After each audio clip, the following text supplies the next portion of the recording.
Aloha, this is Emily Thoreau-Threat, host of the Grief and Happiness podcast. Every Friday, I share with you my love notes, giving you a little something to think about as you navigate your grief journey, finding happiness expanding along your way. Every Tuesday, I post my regular podcast, sharing wonderful conversations with people you can relate to and offer you encouraging ideas and helpful inspiration. And I invite you to our Grief and Happiness Alliance gatherings for free every week on Zoom. Information provided in the show notes. Aloha. My podcast for you today is Growing What's Good. I started Produce Share with neighbors when we first moved to Maui because we had such an abundance of fruit on our property and I didn't want it to go to waste. Every Friday, neighbors would stop by and bring what they had to spare from their gardens, and we'd share. No money exchanged. Sometimes we even made jam or banana bread to share. And I found a way to share all the papayas and lilikois and bananas and avocados that I had. When the pandemic hit, the grocery shelves became bare. Since Hawaii is said to be the most remote place in the world, we heavily rely on barges to bring food from the mainland and other countries. I thought of the victory gardens people planted during World War II and I, where people grew and shared what they could from their gardens to be sure that their families and friends had enough food to eat. Since our produce share is still going on after almost 9 years now, I decided to expand my garden to have even more to share. I hired a gardener to put in some irrigation for me so as not to waste water, a precious commodity on an island. And he turned out to be an expert in permaculture gardening, so I asked him to put in a huge garden to provide lots more food to share. He used lemongrass and comfrey to make beautiful borders and to keep grass from the lawn to get into the garden.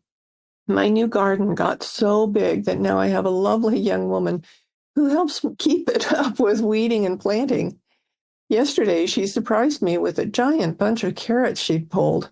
I was surprised because I didn't know they were there. Last spring, before my big new garden was planted, I bought a package of carrot seeds and planted them. I watered them and weeded around them and pulled them from the ground and shared them and ate them. And I didn't realize that I'd left some in the ground.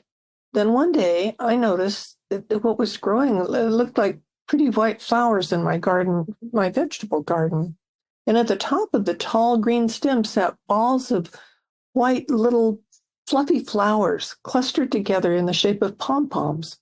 Upon investigation, I discovered a few giant carrots shouldering up from the ground attached to those flowers. I'd never seen a carrot flower before, and my gardener told me to cut them and put them in a paper bag and let them dry out. When they were dry, I shook the stems and a lot of tiny black seeds popped out, so I planted them. I planted those carrots next to the lemongrass, not understanding how large it would become. And when the distinctive carrot tops grew, they were hidden in the tall lemongrass. So when my garden helper discovered them, we were delighted. Precious food from the garden tastes the best. My carrots seem to be a metaphor for the cycle of life. We're born from tiny seeds, which are nurtured as they grow. They provide food, beauty, and more tiny seeds to start the cycle again. We all grow through our own cycles, and on the way, the more we grow and share, the happier we are. Ultimately, our sharing is complete, and we have the opportunity to revert back to the soil and create more new food and beauty. I'm grateful to have so much beauty and bounty to share, which makes my life just that much richer. What bounty do you share? Thanks for listening, and be sure to order your Grief and Happiness Handbook and cards on Amazon. All profit from these sales go directly to the Grief and Happiness Alliance nonprofit organization to support these podcasts and all that the organization does to provide comfort and support to those who are dealing with grief and loss. Mahalo. Thank you.